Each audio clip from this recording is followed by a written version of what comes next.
မင်္ဂလာပါ Mixory ခက်ကနေကြိုဆိုလိုက်ပါတယ်ဒီနေ့တင်ဆက်ပေးမှာကတော့2025မှာထွက်ရှိထားတဲ့ Meet Q စကားကောက်လေးကိုတင်ဆက်ပေးသွားမှာပဲဖြစ်ပါတယ်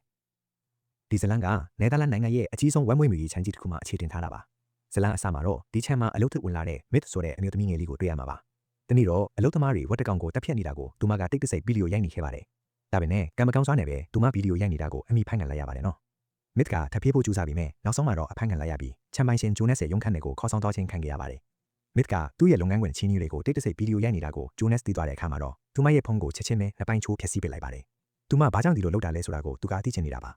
Myth ကတော့သူမကိုဘယ်သူမှခိုင်းတာမဟုတ်ပဲတက်ရှိတတ်တော်တွေအပေါ်ငင်းညာတဲ့စိနဲ့ကိုတဘောနဲ့ကိုလုပ်တာခဲ့ကြောင်းအေးအေးဆေးဆေးပဲရှင်းပြခဲ့ပါတယ်။တေးဆန်တွေကိုအရင်ချစ်တဲ့သူတယောက်အနေနဲ့ဂျိုနက်ရဲ့ခြံထဲမှာနေလိုက်လို့လုပ်နေတဲ့ဒီလုပ်ရက်တွေကိုသူမကပြင်းပြင်းထန်ထန်ကန့်ကွက်ရှုတ်ချခဲ့တာပါ။အလုပ်ကနေထုတ်ပယ်ခံရပြီးနောက်မှာတော့ Myth ကအပြင်ကိုထွက်လာပြီးအမှန်တရားကိုထုတ်ဖော်ခဲ့ပါတယ်။ဂျိုနက်ဖျက်ဆီးလိုက်တဲ့ဖုန်းကအတုထစ်ပြီးဗီဒီယိုတွေရှိနေတဲ့သူမရဲ့ဖုန်းအစစ်ကတော့လုံးကျုံစွာရှိနေတာပါပဲ။နောက်တော့သူမဟာတီးဆန်အခွင့်အရေးလှုပ်ရှားသူအခွဲကတနေချင်းတယောက်နဲ့တွားတွေ့ခဲ့ပါတယ်။ပြီးတော့ Myth ကဒီချမ်းအကြောင်းဗီဒီယိုရိုက်ခဲ့တာဟာတနာကျင်တာစိတ်တစ်ခုတည်းကြောင့်မဟုတ်ပဲသူမသမိုးချနေတဲ့တတိရှိပြီးသောစာရှိတဲ့လူငယ်လှုပ်ရှားသူတွေရဲ့အတိုင်းပိုင်းတွေကိုဝန်းဆန့်ခြင်းလို့ဖြစ်တယ်ဆိုတာသိတာလာပါတယ်။အဲ့ဒီညမှာပဲသူမဟာအဖွဲ့ရဲ့အစည်းအဝေးတစ်ခုကိုတက်ရောက်ခဲ့ပါတယ်။အဲ့ဒီမှာတော့အဖွဲ့ရဲ့ရီမိုင်းချက်ကြီးပြီးတက်ွယ်တဲ့ခေါင်းဆောင်နားရှာနဲ့တွေ့ဆုံခဲ့တာပါ။ Myth ကနိုင်ငံရဲ့အကြီးဆုံးဝမ်မွေးမြူရေးခြံထဲကိုထုတ်ဖော်ဝင်ရောက်နိုင်ခဲ့ပြီးဗီဒီယိုတက်တွေရခဲ့တယ်ဆိုတာကိုကြားတဲ့အခါနားရှာကသဘောကျသွားပြီး Myth ကိုအဖွဲ့ထဲဝေခွင့်ပေးဖို့စဉ်းစားခဲ့ပါတယ်။အဲ့ဒီနောက်မှာတော့ဒေါနာဟန်ဖရီနဲ့အစ်မဲလ်အပါဝင်အဖွဲ့ဝင်တွေကိုမိတ်ဆက်ပေးခဲ့ပါတယ်။ Myth ရဲ့ဗီဒီယိုတက်တွေကိုအခြေခံပြီးနာရှာကအစီအစဉ်တစ်ခုဆွဲခဲ့ပါတယ်။အဲ့ဒါကတော့ Myth ကိုလမ်းပြအဖြစ်ထားပြီးခြံထဲကိုခိုးဝင်ကြဖို့ပါပဲ။သူတို့အဖွဲ့ဟာဝမ်မျက်နှာဖုံးတွေတက်ဆင်ပြီးခွင့်ပြုချက်မရှိဘဲခြံထဲကိုခိုးဝင်သွားခဲ့ကြပါတယ်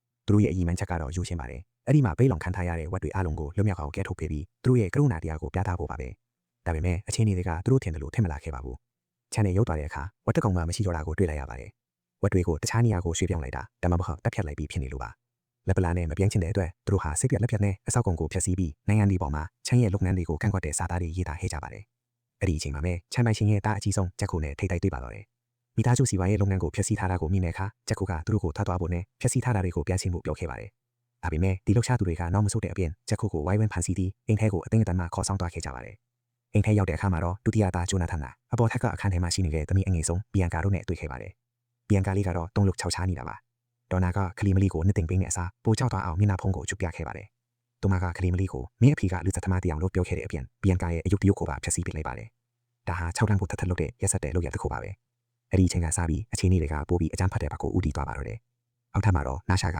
ဝက်တွေပဲမှလဲဆိုတာကိုသိဖို့ဂျက်ကိုနဲ့ဂျိုနာသန်တို့ကိုစစ်မေးနေပါတယ်။ဒါကြီးဖြစ်သူဂျက်ကိုကတော့ဖြေးဖို့ညှင်းဆန်နေခဲ့ပါတယ်။အဲ့ဒီစားသူ့အဖေဂျိုနတ်မကြခင်ပြန်လာတော့မယ်လို့သူကတတိပေးခဲ့ပါတယ်။သူ့ရဲ့မကြောက်မကြီးကတုံ့ပြန်မှုကြောင့်နာရှာကပိုပြီးတော့ထောက်ခဲ့ပါတယ်။စိတ်မထိန်နိုင်တော့တဲ့အဆုံးမှာတော့နာရှာကဝင်းမြူရဲ့သမားတွေတီးဆန်တွေကိုမှပုံတင်နေနီလာတဲ့အတိုင်းဂျိုနာသန်ရဲ့နားရက်ကိုအဖိုင်ရဲ့အမတ်သားနဲ့အတင်းအတန်းမှဖောက်လိုက်ပါတယ်။ကောင်လေးရဲ့အော်ဟစ်တန်တွေကအိမ်တိမ်လုံးပဲ့တင်ထပ်သွားခဲ့ပါတယ်။ဒါကိုမင်းနဲ့ Myth ကတော့တော်တော်လေးစိတ်မတမထားဖြစ်သွားခဲ့ပါတယ်။သူမကနာရှာကိုဒါဟာရာဇဝတ်မှုမြောက်နေပြီဖြစ်ကြောင်းတွားပြောခဲ့ပြီးမြဲဟန်ဖရီကတော့အချိန်ကြီးကိုထိန်းချုပ်ထားနိုင်ဆဲဖြစ်ပြီးဘာမှပိုဆိုးလာမှာမဟုတ်ဘူးလို့ပြောခဲ့ပါတယ်။ဂျက်ကူကသူ့ရဲ့မောင်နှမတွေကိုကာကွယ်ဖို့အတွက်နောက်ဆုံးမှာတော့ဝန်ခံချက်ဗီဒီယိုရိုက်ပေးဖို့သဘောတူလိုက်ပါတယ်။နာရှာနဲ့ Myth တို့ရဲ့လိုက်ပါမှုနဲ့အတူသူကသူတို့ကိုတားတက်ယုံထဲကိုခေါ်ထားပြီးချမ်းမတုံးတဲ့ကိရိယာတွေကိုပြသခဲ့ပါတယ်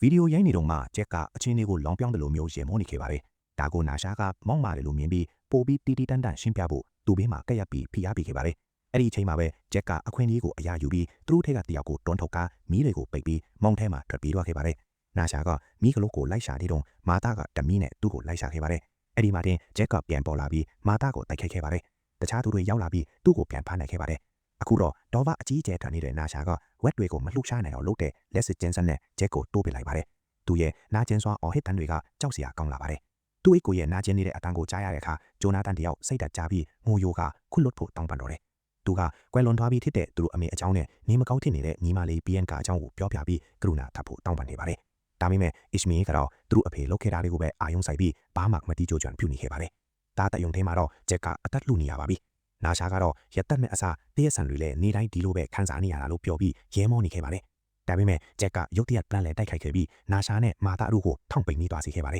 ။အဲဒီနောက်မှာဖြစ်သွားတဲ့အရာကအရာအလုံးကိုပြောင်းလဲစေခဲ့ပါတယ်။နာရှာကလူသားဆန်မှုကဲမဲ့စွာနဲ့ဂျက်ကိုကန်ထုတ်လိုက်ရတဲ့သူ့ရဲ့ခန္ဓာကိုယ်တစ်စိတ်တစ်ပိုင်းကစူးပွင့်နေတဲ့ရေနွေးခံထဲကိုကျသွားခဲ့ပါတယ်။သူ့ရဲ့တရားတွေကတော်တော်လေးကိုပြင်းထန်လွန်းပါတယ်။မာတာကသူ့ကိုကူညီဖို့စူးစမ်းပေမဲ့နာရှာကတော့ကြောက်ကြည့်နေခဲ့ပါတယ်။အခြေအနေကပြန်ပြန်လို့မရတော့တာကိုတီးသွားတဲ့အခါအမျိုးသမီးနှစ်ယောက်စလုံးကတေအန့်ဆဲထင်နေတဲ့ဂျက်ကိုထားခဲ့ပြီးထွက်ပြေးသွားကြပါတော့တယ်။အိမ်ထဲမှာတော့ဟန်ဖရီနဲ့အစ်မေတို့ကဂျိုနာသန်ကိုစောင့်ကြည့်နေတော့မှပဲလက်နက်ကင်ထားတဲ့ဂျိုနက်စ်အိမ်ကိုပြန်ရောက်လာပါတယ်။အခုတော့ဂျိုနာသန်ဟာသူ့အဖေရဲ့အမိန့်နဲ့တနက်ကိုကင်ပြီးကျူကျော်သူတွေကိုပြန်စောင့်ကြည့်ရပါတော့တယ်။ ဂျိုနက်စ်ကတော့သမီးဖြစ်သူဘီယန်ကာကိုတွားကြည့်ဖို့အပေါ်ထပ်ကိုတက်သွားပါတယ်။အဲ့ဒီအချိန်မှာဒေါနာကဘီရိုထဲမှာပုံနေခဲ့တာပါ။သူမပုံနေတဲ့နေရာကနေဂျိုနက်စ်ဓာတ်တချောင်းကင်ထားတာကိုမြင်လိုက်ရတဲ့အခါမှာတော့သူမအယံကြောက်သွားခဲ့ပါတယ်။သူကသူမကိုချက်ချင်းပဲရှာတွေ့သွားပြီးအောက်ထပ်ကိုဆွဲခေါ်သွားခဲ့ပါတယ်။အဲ့ဒီအချိန်မှာပဲဂျိုနာသန်ကဟန်ဖရီနဲ့ HMA တို့ကိုပြန်တိုက်ဖို့ကြိုးစားခဲ့ပြီးမြဲဝါရင်ပြီးရက်ဆက်တဲ့ဂျိုနက်စ်ကဒီလူငယ်လှူရှားသူတွေကိုအလွယ်တကူပဲနှိမ်နင်းလိုက်ပါတော့တယ်။ကိုတောင်းထဲမှာတော့ဂျိုနက်စ်ကဖမ်းမိထားတဲ့လှူရှားသူ၃ယောက်ကိုလက်ထိတ်ခတ်ပြီးသူတို့ဘာကြောင့်လာတာလဲဆိုတာကိုစစ်မေးပါတော့တယ်။ဂျိုနာသန်ကသူ့အဖေအလွန်ကြွမ်းမလို့မိစေဖို့ရဲခေါ်ပြီးဥပဒေအတိုင်းလုပ်ဖို့အကြံပေးခဲ့ပါတယ်။ဒါပေမဲ့ဂျိုနက်စ်ကညှင်းဆန်ခဲ့ပါတယ်။ဂျက်ကပြောင်းနေစေဖြစ်ပြီးဘယ်လိုအခြေအနေရှိနေမှဘယ်သူမှမသိကြသေးလို့ပါ။ဂျိုနက်စ်ကသူသားကြီးကိုတွားရှာဖို့နဲ့အသက်ရှင်သေးရလားဆိုတာကိုအတီးပြုဖို့ဂျိုနာသန်ကိုအမိန့်ပေးလိုက်ပါတယ်။တစ်ဖက်မှာလည်းအိမ်ထဲမှာရှိနေတဲ့မာတာကသူမရဲ့ဖုန်းကိုရှာတွေ့သွားပြီးရဲတွေကိုချက်ချင်းလာခဲ့ဖို့ဖုန်းဆက်အကူအညီတောင်းခဲ့ပါတယ်။သူမတပြေးဖို့ကြိုးစားနေတော့မှလည်းဂျိုနာသန်ကမိသွားခဲ့ပါတယ်။မာတာဟာသူ့အဖေတကယ်မချစ်ခဲ့ဘူးဆိုတာကိုသူသိသွားတဲ့အခါမှာတော့တော်တော်လေးစိတ်ထွေးခိုက်သွားခဲ့ပါတယ်။သူမဒီချမ်းမှာအလုပ်ရခဲ့တာဟာသူ့ကိုချင်းကပ်ပြီးချစ်တူလိုဟန်ဆောင်ခဲ့လို့ဖြစ်တယ်ဆိုတာကိုသူနားလည်သွားခဲ့ပါပြီ။ဂျိုနာသန်ဟာလွှဲစားခံလိုက်ရတယ်လို့ခံစားနေရတာပါ။မာတာကတော့အခြေအနေတွေကဒီလောက်ထိဆိုးရွားသွားမယ်လို့သူမမမျှော်လင့်ထားခဲ့ကြောင်းပြောပြီးကိုကာကွယ်ဖို့ကြိုးစားခဲ့ပါပဲ။သူမကဂျက်ကိုအတူတူတွားကြည့်ရအောင်လို့အကြံပေးခဲ့ပါပဲ။ဒါပေမဲ့လမ်းမှာတင်မာတာကဂျိုနာသန်ကိုနောက်ကနေချိုင်းနာပြီးနာရှာနဲ့အတူထွက်ပြေးဖို့ကြိုးစားခဲ့ပါတယ်။နောက်တစ်ချိန်ထပ်ပြီးအလွေးစားခံလိုက်ရမှတည်သွားလေဂျိုနာသန်ကသူတို့နောက်ကိုလိုက်ဖမ်းခဲ့ပါတယ်။နောက်ဆုံးမှာတော့သူကသူတို့ကိုမိသွားပြီးမာတာနဲ့နာရှာတို့နှစ်ယောက်စလုံးကိုအေးခန်းထဲမှာပိတ်လောင်လိုက်ပါတော့တယ်။ဒါပေမဲ့ဂျိုနာသန်ကအခြေအနေကိုထိန်းချုပ်ထားနိုင်လောက်အောင်မတန်ပါခဲ့ပါဘူး။သူဟာအမျိုးသမီးနှစ်ယောက်ရဲ့ပြန်လည်တိုက်ခိုက်မှုကိုခံလိုက်ရပြီးသူ့ကိုယ်တိုင်အေးခန်းထဲမှာပိတ်မိသွားခဲ့ပါတယ်။အဲ့ဒီအချိန်မှာပဲဂျိုနက်စ်ကတော့ဖမ်းမိထားတဲ့လှုပ်ရှားသူတွေကိုချမ်းကထက်မြက်တဲ့ကိရိယာတွေနဲ့ချိန်ဖြောင်းနေစေပါပဲ။ဟန်ဖရီနဲ့ဒေါနာတို့ကတော့အကြီးအကျယ်ကြောက်လန့်နေကြပါတယ်။ HMA ကတော့ဂျိုနက်စ်ကသူတို့ကိုတကယ်တမ်းမဟုတ်ဘူးလို့ယုံကြည်နေပြီးထူးထူးဆန်းဆန်းပဲယုံကြည်မှုတွေရှိနေခဲ့ပါတယ်ဗျ အဲ့ဒီနောက်မှာတော့အခြေအနေတွေအားလုံးရုတ်တရက်ပြောင်းလဲသွားခဲ့ပါတယ်ဗျ။လူရဲတစ်ခုရုတ်တရက်ပေါ်လာခဲ့ပြီးအဲ့ဒါကတော့အသက်နေနေတဲ့ဂျက်ကိုပဲချင်းနှီးခဲ့ပါတယ်ဗျ။သူဟာသူ့အဖေရဲ့ရှေ့မှာတင်လဲကျသွားပြီးအဲ့ဒီနေရာမှာတင်ဒေဆုံးသွားခဲ့ပါတော့တယ်။ဂျိုနက်စ်တယောက်စိတ်နှလုံးကြေကွဲသွားပြီးဒေါသတွေကသူ့ကိုလွှမ်းမိုးသွားပါတော့တယ်။သူဟာ HMA ဘက်ကိုလှည့်ပြီးရရဆက်ဆက်ဝိုင်းရိုက်ပါတော့တယ်။ဝန်ရမှုတွေအကြီးအကျယ်ခံစားနေတဲ့ဂျိုနက်စ်ကစိတ်ငြိမ်ရောက်ဆိုပြီးအရက်ပလင်းကိုကောက်မောလိုက်ပါတယ်။သူဟာသူ့ကိုယ်သူစိတ်မလွတ်တော့အောင်ထိန်းချုပ်ရင်းနဲ့သူ့ရဲ့လုပ်ရက်တွေကိုမှန်ကန်ကြောင်းတက်တည်ပြောဖို့ပါဆက်ကနေလည်းတွတ်တွတ်ရွရွနေခဲ့ပါတယ်ဗျ။ဒေါသတွေပေါက်ကွဲလာတဲ့အချိန်မှာတော့သူဟာအချက်ပလင်းကိုပစ်ပေါက်လိုက်ပြီးအဲ့ဒီလိုယုံရင်ဆန်ခတ်ဖြစ်နေတော့မှပဲဟန်ဖရီကသူ့ရဲ့အခြေနှောင်တွေကနေလွတ်မြောက်သွားပြီးထပ်ပြေးသွားပါတော့တယ်။ဟန်ဖရီဟာနောက်ကိုယ်တော်လေးမကြည့်ပဲသူ့တငယ်ချင်းတွေကိုပစ်ထားခဲ့ပြီးထပ်ပြေးသွားခဲ့တာပါ။ဒါပေမဲ့ဂျိုနက်စ်ကတော့သူ့ကိုအလွတ်ပေးဖို့အစီအစဉ်မရှိပါဘူး။ဝတ်တေကောင်တွေကိုတုံးလေးရှိတဲ့ကားကိုတုံးပြီးဟန်ဖရီကိုလိုက်လံအမဲလိုက်ပါတော့တယ်။သူဟာဟန်ဖရီကိုဘာမှမစင်စားပဲကားနဲ့တိုက်ချိတ်ပြီးတတ်လိုက်ပါတော့တယ်။ဟန်ဖရီတေဆုံးသွားပြီးတဲ့နောက်မှာတော့ဂျိုနက်စ်ကအလောင်းကိုကားပေါ်တင်ပြီးတားတက်ယုံထဲကိုယူလာခဲ့ပါတယ်။စားပွဲအောက်မှာမတ်နဲ့နာရှာတို့ပုံနေတာကိုသူမသိပဲအလောင်းကိုအထက်အထိယူလာခဲ့တာပါ။ဒီအမျိုးသမီးနှစ်ယောက်ဟာသူတို့တငယ်ချင်းရဲ့အလောင်းကိုကျမ်းဖင်ပေါ်မှာတရွတ်တိုက်ဆွဲသွားတာကိုဘာမှမတတ်နိုင်ပဲကြည့်နေခဲ့ရပါတယ်။ဂျိုနက်စ်ထွက်သွားပြီးတဲ့နောက်မှာတော့သူတို့နှစ်ယောက်ပုံနေတာကနေထွက်လာခဲ့ကြပါတယ်။နာရှာကတော့ဂျော်နသန်နဲ့ဖိတ်ခက်ရဲ့ရံပွဲကြောင့်တန်ရာရထားတာမို့မတ်ကသူ့မကိုဒီမှာပဲနေခဲ့ဖို့ပြောပြီးတခြားသူတွေကိုရှာဖို့တယောက်တည်းထွက်သွားခဲ့ပါတယ်။ကိုတောင်ထဲမှာတော့ဂျော်နသန်ဟာသူ့ရဲ့အကိုထစ်သူတေဆုံးသွားပြီဆိုတာကိုနှုတ်ဆုံမှာတီးသွားခဲ့ပါပြီ။ဒေါနာကငိုယိုးပြီးတောင်းပန်နေခဲ့တယ်လို့ဂျက်ကိုတေဆုံးသွားတာဟာသူတို့ရဲ့အစီအစဉ်မဟုတ်ပါဘူးလို့အတိတ်ငင်းဆိုနေခဲ့ပါတယ်။ခဏကြာမှတော့ဂျိုနက်စ်ပြန်ရောက်လာခဲ့ပါတယ်။သူဟာဘာမှမစင်စားပဲဒေါနာကိုတန်ချိတ်နဲ့ချိပြီးဝက်ခန်းထဲကိုဆွဲခေါ်သွားပါတော့တယ်။သွေးနံကဝက်တွေကိုဆွဲဆောင်နိုင်မှန်းသူသိနေတာကြောင့်သူမကိုသွေးထွက်တန်ယူဖြစ်အောင်လုပ်ပြီးပေးထားခဲ့တာပါ။သူမဟာဘာမှမတတ်နိုင်ပဲလဲကြနေရင်နဲ့မှကျမငင်းတဲ့ဖိရက်ကိုဒေါနာတယောက်နားလေသွားခဲ့ပါတယ်။သူမပြင်းထန်ကာကွယ်ပေးခဲ့တဲ့တတဝါတွေကပဲအခုတော့သူမရဲ့အထက်ကိုနှုတ်ယူတော့မှာဖြစ်ပါတယ်။တစ်ချိန်တည်းမှာပဲမတ်က HMA ကိုကယ်ထုတ်နေခဲ့ပြီးနာရှာနဲ့ပြန်ဆောင်ဖို့တားတက်ယုံကိုမြင်ခေါ်လာခဲ့ပါတယ်။စောစောက HMA ပြခဲ့တဲ့ယုံကြည်မှုတွေဟာအခုတော့လုံးဝပျောက်ကွယ်သွားပါပြီ။အခုသူဟာတေးလူမတက်ကြောက်လန့်နေတာပါ။နာရှာကလည်းဖြစ်ပျက်သမျှအခြေအနေတွေကြောင့်တုန်လှုပ်ခြောက်ခြားနေခဲ့ပါတယ်။မတ်ကသူတို့နှစ်ယောက်လုံးကိုစိတ်အေးထားဖို့ပြောပြီးအခွင့်အရေးရှိတုံးထွက်ပြေးဖို့တိုက်တွန်းနေခဲ့ပါတယ်။ဒါပေမဲ့သူတို့ထွက်ပြေးဖို့မကြိုးစားရသေးခင်မှာပဲဂျိုနက်စ်ရောက်လာပြီး၃ယောက်လုံးကိုတရီလွတ်သွားအောင်လုပ်လိုက်ပါတော့တယ်။သူတို့ပြန်နှူးလာတဲ့အချိန်မှာတော့ခြေထောက်ကနေစောက်ဖို့အခြေခံထားရတာကိုတွေးလိုက်ရပါတယ်။ဂျိုနက်စ်ကအခုချိန်မှာသူ့ရဲ့ပိုင်ဆိုင်မှုကိုကာကွယ်နေတဲ့ခြံရှင်တစ်ယောက်မဟုတ်တော့ပါဘူး။သူဟာသူ့ရဲ့တားကြီးအတွက်လက်စားချီဖို့ဆုံးဖြတ်ထားတဲ့ဝမ်းနည်းကြေကွဲနေတဲ့အဖေတစ်ယောက်ထင်နေပါပြီ။သူဟာလူကောင်းတစ်ယောက်မဟုတ်ခဲ့ရင်တော့မှဒီနေ့ညမတိုင်ခင်အထိတော့ပြဿနာတွေကိုလိုက်ရှာတတ်တဲ့သူမဟုတ်ပါဘူး။အခုတော့သူဟာဆုံးရှုံးမှုတွေကြောင့်ဒေါသထွက်နေပြီးဘယ်သူမှမညာတော့ပါဘူး။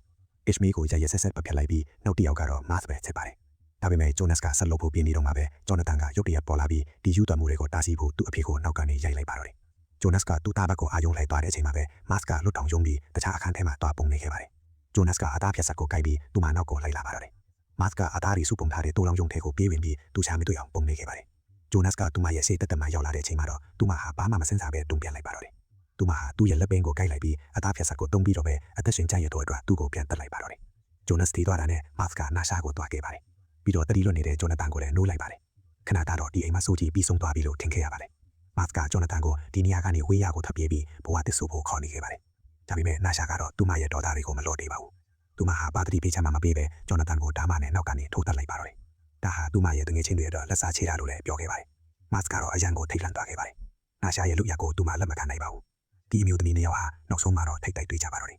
အဆုံးသတ်မှာတော့မတ်ကနာရှာကိုတံပြစ်တနတ်နဲ့ပစ်တက်လိုက်ပြီးသူတို့ရဲ့အကြမ်းဖက်မှုတွေကိုတွေးထွားတန်ယူဖြစ်ရတဲ့ပဲအဆုံးသတ်လိုက်ပါတော့တယ်ဒီထက်ပို့ဆိုတာမဖြစ်နိုင်တော့ဘူးလို့ထင်နေတော့မှပဲဘီယန်ကတယောက်နိုးလာပြီးအိမ်ထဲကနေထွက်လာခဲ့ပါတယ်သူမဟာတေဆုံးနေတဲ့သူမရဲ့မိသားစုဝင်တွေကိုတယောက်ပြီးတယောက်တွေ့သွားခဲ့ပါတယ်အဲ့နောက်မှာတော့ဂျော်နသန်ရဲ့အလောင်းပေးမှာငိုနေတဲ့မတ်ကိုတွေ့သွားခဲ့ပါတယ်ဘီယန်ကအနားမှာရှိတဲ့ရိုက်ဖယ်တနက်ကိုဖြည်းဖြည်းချင်းကောက်ကင်လိုက်ပါတယ်သူမဟာဘာမှမစင်စားပဲမောင်ကလုတ်ကိုဆွဲလိုက်ပြီးမတ်ကိုပစ်တက်လိုက်ပါတော့တယ်ဒီလိုနဲ့အိမ်ညာမှာစတင်ခဲ့တဲ့အကြမ်းဖက်မှုတန်တရားကြီးဟာအဆုံးသတ်သွားခဲ့ပါပြီဗျ